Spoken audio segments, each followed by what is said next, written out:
काजल ठाकुर 3 बजे 3 खबर में आपको 3 बड़ी खबरें बताएंगे, लेकिन शुरुआत करते हैं किसानों की महापंचायत से। देश भर में किसानों का आंदोलन लगातार जारी है। कृषि कानूनों के विरोध में किसान दिल्ली बॉर्डर पर प्रदर्शन कर रहे हैं और इसके विरोध में किसान संगठन देश भर में महापंचायतें लगातार कर रहे हैं। वहीं पंजाब के सरहिंद में किसानों की महापंचायत हो रही है। इस महापंचायत में कई बड़े किसान नेता और कलाकार गायक मौजूद हैं। किसान महापंचायत में किसान संगठन बड़ा ऐलान कर सकते हैं। किसान लगातार कृषि कानूनों को रद्द कराने की मांग कर रहे हैं। सरकार किसानों के बीच में 11वें दौर की बातचीत अब तक हो चुकी है, लेकिन सरकार के साथ बातचीत में कोई समाधान अब तक नहीं निकल पाया है, जिसके चलते किसान आंदोलन को बल देने के मकसद से सरहिंद में किसान मजदूर एकता महापंचायत इस समय चल रही है। 2 दिनों से बदले मौसम के मिजाज को देखते हुए महापंचायत के लिए वाटरप्रूफ टेंट लगाया गया है। बारिश से पहले अनाज मंडी में वाटरप्रूफ टेंट का प्रबंधन नहीं था। ट्रैक्टर ट्रॉलियों, कारों और अन्य वाहनों के लिए अलग अलग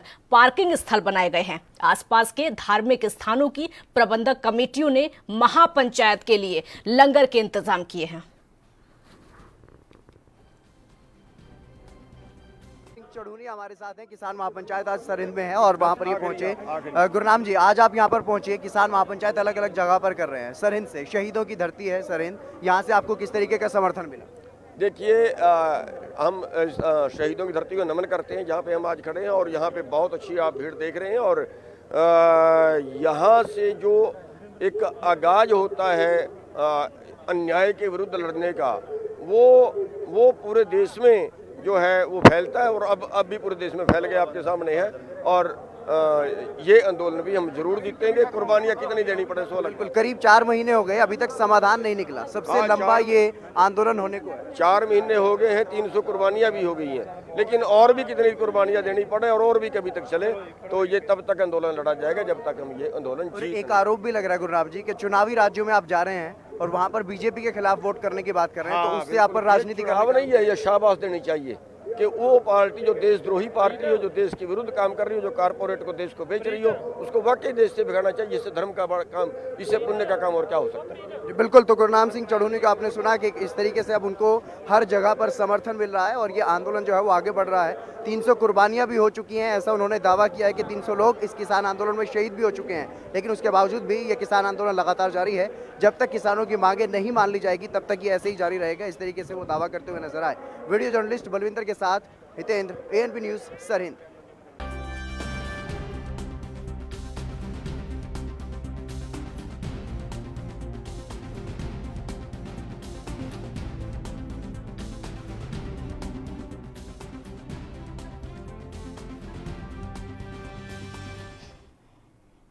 और इस समय फोन लाइन पर हमारे साथ हितेंद्र स्वामी सहयोगी जुड़ चुके हैं। हितेंद्र, आप इस समय उसी महापंचायत में मौजूद हैं सरहिंद में, जहां महापंचायत हो रही है। लगातार तस्वीरें हम दर्शकों को दिखा रहे हैं, क्या अपडेट है? जी बिल्कुल काजल, किसान नेता यहाँ पर आए थे। गुरनाम सिंह चढ़ूनी, बलवीर राजवाल, दर्शन सिंह और भी कई कलाकार भी यहाँ पर आए थे। योगराज सिंह भी यहाँ पर आए थे और किसानों को संबोधित किया। बड़ी संख्या में यहाँ पर किसान पहुंचे, लेकिन अब यहाँ से लगभग सभी लोग जो है वो जा रहे हैं और किसान नेता भी यहाँ से चले गए हैं। यानी कि अब किसान महापंचायत जो है वो सरहिंद में खत्म हो गई है।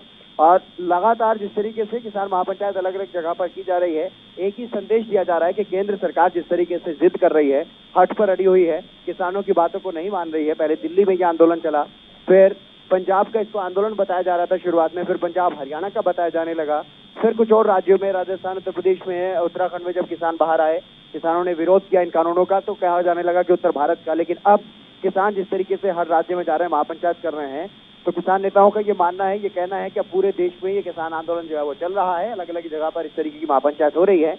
लेकिन आज सरहिंद की अनाज मंडी में भारी संख्या में जिस तरीके से किसान पहुंचे थे, उसे देख करके किसान नेता काफी गदगद नजर आए। और जिस तरीके से एक रोष जो है वो लोगों में बरकरार है किसान कानूनों को लेकर के। जिस तरीके से लगातार पिछले साल की अगर बात की जाए तो पिछले साल भी, हालांकि वैसे काफी पहले से जब ये अध्यादेश लाए गए थे सरकार की तरफ से, तब से विरोध चल रहा है।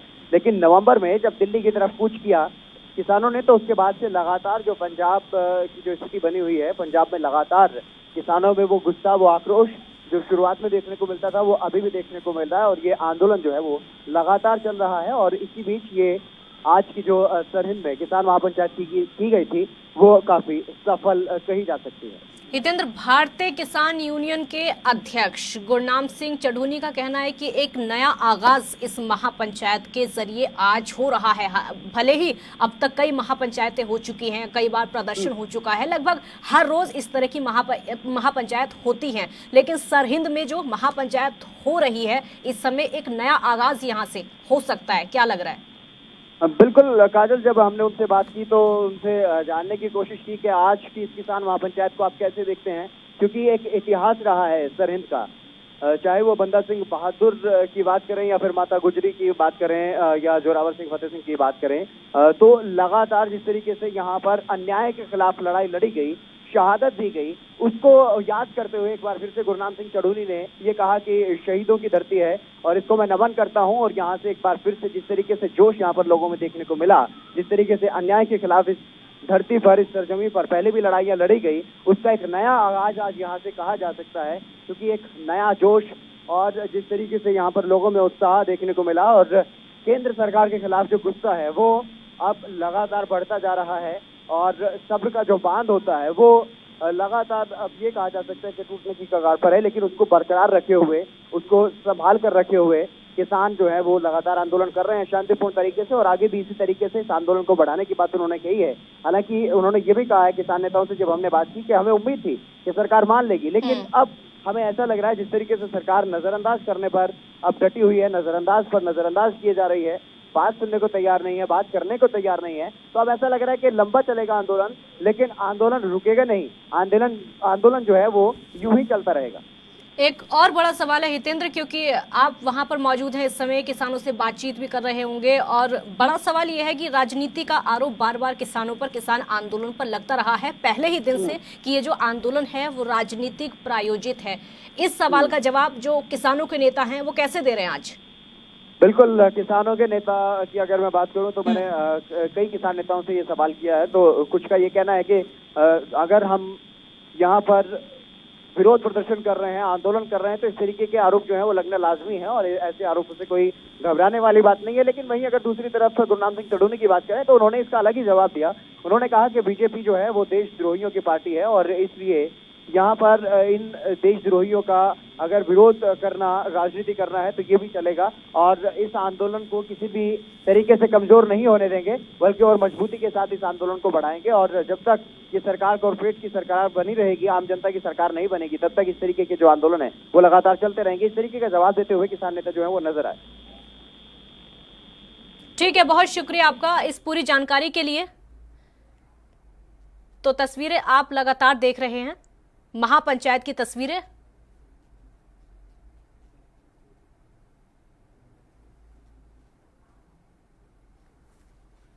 महापंचायत का आयोजन सरहिंद में किया गया है, वही तस्वीरें आपको लगातार दिखा रहे हैं। तकरीबन 30 से 40 हजार किसानों के पहुंचने का दावा यहां पर किया जा रहा है कि इतने किसान पहुंचे हैं, जो कि साफ तौर पर दिख रहा है।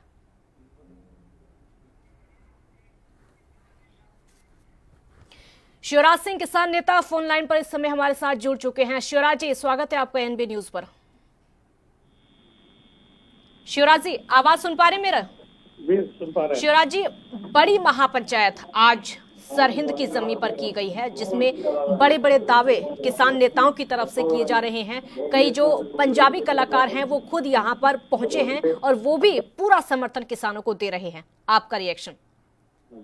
नहीं, मैं ये कह रहा हूँ, लगभग 300 से ज्यादा किसान बॉर्डर पर शहीद हो गए और किसान बॉर्डर पर बैठा है। कुछ आम जनता को भी इससे प्रॉब्लम हो रही है आने जाने में।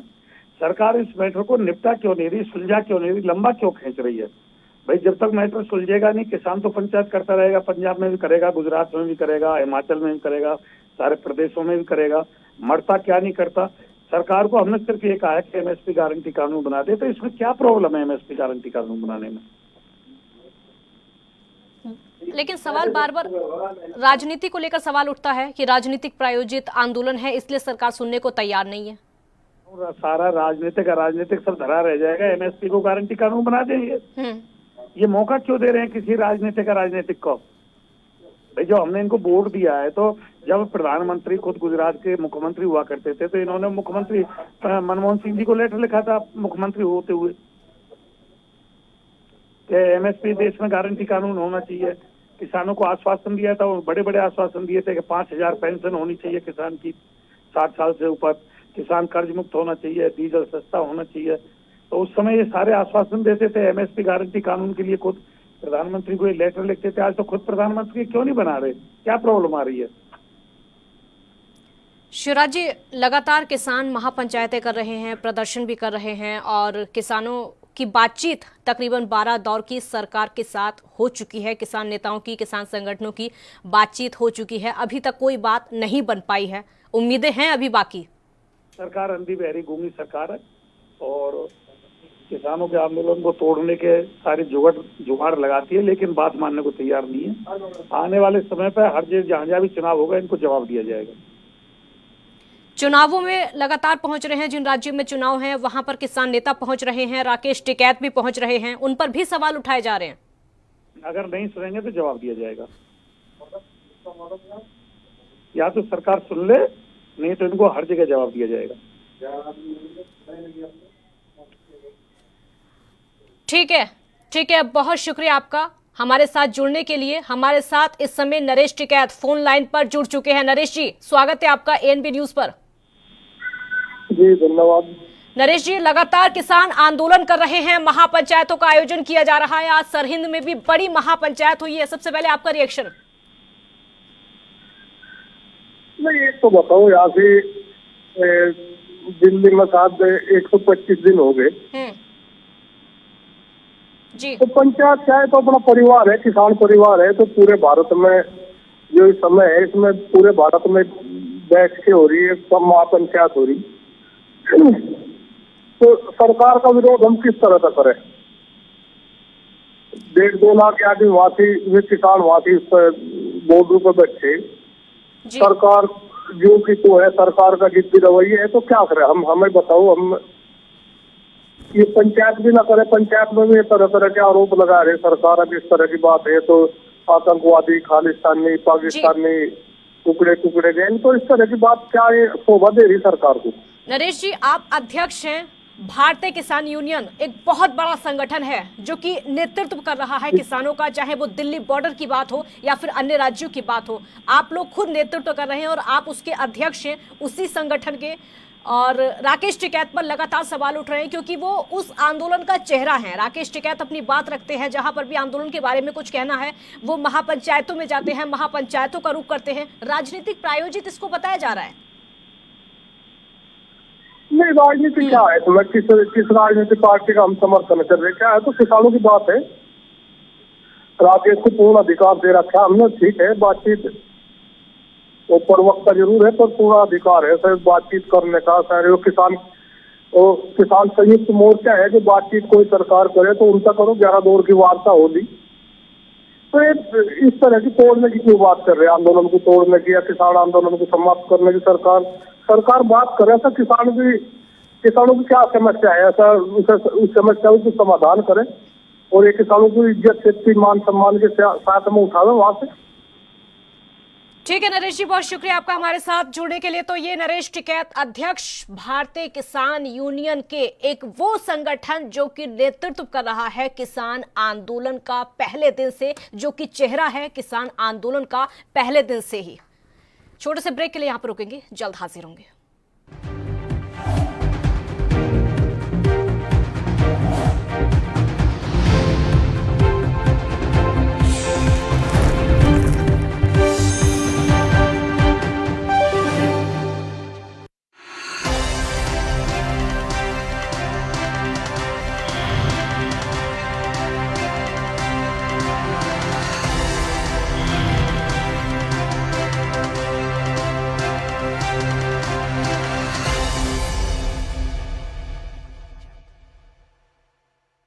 क्या आप दुबले पतले कमजोर हैं? आपकी सेहत नहीं बनती, भूख कम लगती है, वजन नहीं बढ़ता? दरअसल मेन बात खाना नहीं है, मेन बात है खाया पिया लगना। और अगर खाया पिया लगेगा ही नहीं तो सेहत बनेगी कैसे? इसलिए हमारी संस्था सन्यासी आयुर्वेदा ने एक ऐसी दवा बनाई है जो कि आपके पाचन तंत्र को, आपके लीवर सिस्टम को ठीक करने का काम करती है, ताकि आप जो भी खाएं उसका पूरे का पूरा निचोड़ आपके शरीर को लगे, आपकी भूख बढ़े, खाया पिया सही से लगे, नया खून बने, हड्डियों में जान आए, वजन बढ़े, ताकत बढ़े, चेहरे पर नूर आए और आप मोटे तगड़े खूबसूरत पर्सनैलिटी के मालिक बन जाएं। यह दवा पूरी तरह से आयुर्वेदिक होती है। इसका शरीर पर कोई भी साइड इफेक्ट, कोई भी नुकसान या दुष्प्रभाव नहीं होता। लड़के लड़कियां दोनों इसका इस्तेमाल कर सकते हैं और पहले 15 दिन के अंदर ही आपको इसका असर महसूस हो जाएगा। सिर्फ 650 रुपए की पूरे 1 महीने की दवा होती है और आप इसे घर बैठे 01145454545 पर फोन करके दवा मंगवा सकते हैं।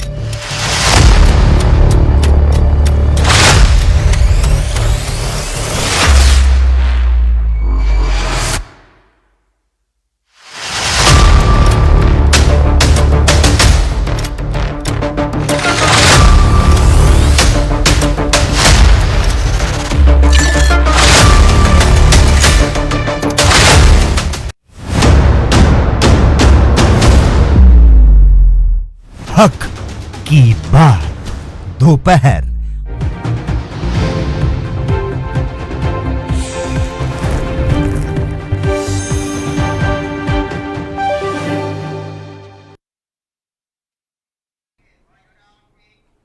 ब्रेक के बाद एक बार फिर स्वागत है आपका। तो बंगाल के कांथी में पीएम मोदी ने कहा कि बंगाल के उज्जवल भविष्य के लिए हम जी जान से जुट गए हैं और ये वादा करने आया हूं। बीजेपी का संकल्प बंगाल के गरीब से गरीब तक हर क्षेत्र तक विकास पहुंचाने का संकल्प है। बीजेपी हर स्कीम को स्कैम मुफ्त करेगी, कट कमीशन पर रोक लगाएगी। बीजेपी लाभार्थियों के बैंक खाते में सीधा लाभ देने के लिए, डीपीटी देने के लिए पूरी तरीके से तैयार है। कोई बिचौलिए नहीं, कोई तोलाबाज नहीं। पीएम मोदी ने कहा कि आज पश्चिम बंगाल पूछ रहा है कि अम्फान की राहत किसने लूटी, गरीब का चावल किसने लूटा।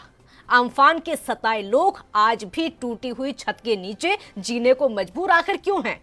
जब जरूरत होती है तब दीदी दिखती क्यों नहीं है? जब चुनाव आता है तो कहती हैं सरकार द्वारे द्वारे, यही इनका खेला है। पश्चिम बंगाल यहाँ का बच्चा बच्चा ये खेला समझ गया है। पीएम मोदी ने कहा कि बंगाल का विकास, यहाँ के लोगों का विकास बीजेपी का संकल्प। और वहीं ममता बनर्जी ने पीएम मोदी पर झूठे वादे का आरोप लगाते हुए उन्होंने कहा कि मैं प्रधानमंत्री पद का सम्मान करती हूँ, लेकिन ये कहते हुए अफसोस हो रहा है कि नरेंद्र मोदी झूठ बोलते हैं।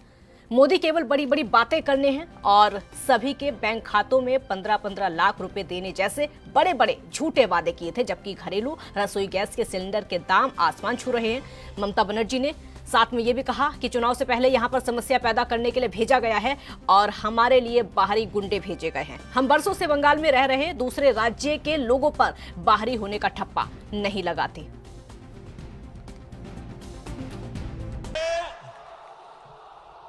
टीएमसी सरकार को किसानों तक नहीं पहुंचने देना था। ये पैसे दिल्ली से भारत सरकार किसानों के खाते में जमा करना चाहती थी, लेकिन दीदी किसानों से दुश्मनी लेके बैठ गई। किसानों के खाते में भारत सरकार के पैसे नहीं जाने दिए। भाइयों बहनों, बंगाल के किसान, ये मोदी के शब्द लिख के रखिए। 2 मई को बंगाल के विकास के बीच आ रही दीवारें टूट जाएगी, बीजेपी की सरकार बनेगी और यहां के किसानों के हक के 3 साल के पैसे भी उन खातों में जमा करके रहूंगा मैं। हर किसान सरकार बनते ही बंगाल के हर किसान के खाते में पिछले 3 साल के जो पैसे दीदी ने नहीं देने दिया।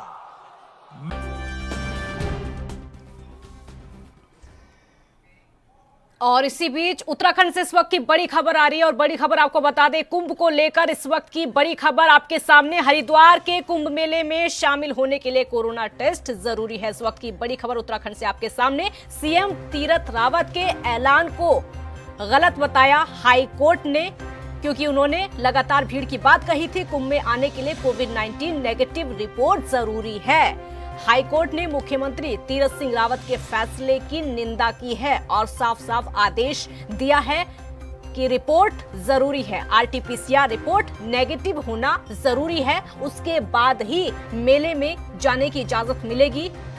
सीएम ने बिना टेस्ट के ही कुंभ में जाने की इजाजत दे दी थी, लेकिन अब हाई कोर्ट ने मुख्यमंत्री का फैसला पलट दिया है। तो हरिद्वार कुंभ में जाने के लिए अब कोरोना टेस्ट जरूरी हो गया है। इस वक्त की बड़ी खबर आपके सामने उत्तराखंड से कुंभ को लेकर, क्योंकि पहले मुख्यमंत्री कह चुके हैं कि कुंभ में कोई भी आ सकता है, देश भर के लोग आ सकते हैं, लेकिन अब हाईकोर्ट ने फैसला पलटते हुए साफ कहा है कि कोरोना टेस्ट जरूरी है मेले में जाने के लिए।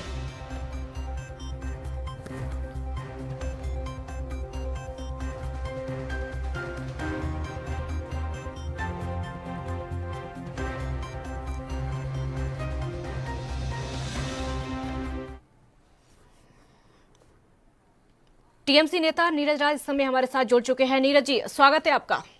धन्यवाद। नीरज जी, लगातार बंगाल चुनाव इस समय चर्चा में है। प्रधानमंत्री मोदी वहां पर पहुंचे हैं। उन्होंने साफ तौर पर आज कहा है कि 2 मई को विकास के रास्ते में जो दीवारें आ रही हैं वो टूट जाएंगी।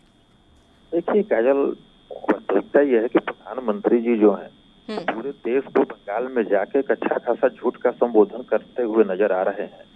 प्रधानमंत्री जी किसानों को वहां पे भरमाने का काम कर रहे हैं, लेकिन ये नहीं बता रहे हैं कि जिन पैसे पे आरोप लगा रहे हैं कि दीदी जाने नहीं दे रही है किसानों के खाते में, तो मैं तो ये जानना चाहता हूँ, या पूरा बंगाल देश भी जानना चाहता है कि जितने बैंक हैं हमारे देश के अंदर वो गवर्नमेंट ऑफ इंडिया के हैं या गवर्नमेंट ऑफ बंगाल के हैं।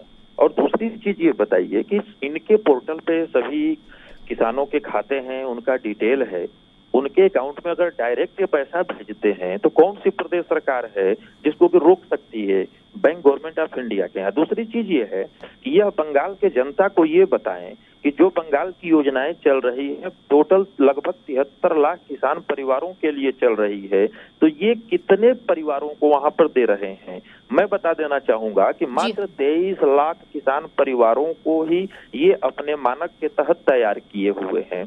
तो भारतीय जनता पार्टी वहां पे चुनाव लड़ रही है, देश के प्रधानमंत्री मोदी जी हैं, तो पहले मोदी जी को एक वहां पे लेटर दिखाना चाहिए कि बंगाल की सरकार ने योजना को न लागू करने के लिए उनको लेटर दिया हुआ है। पत्र दिखाना जरूरी हो जाता है, क्योंकि ये सब चीजें मौखिक नहीं होती है।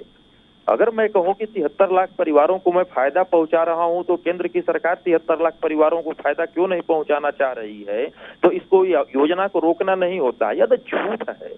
पूरे 7 सालों से आप देख लीजिए, झूठ का भी एक स्तर होता है, लेकिन यह ऐसा झूठ है कि स्तरहीन झूठ है।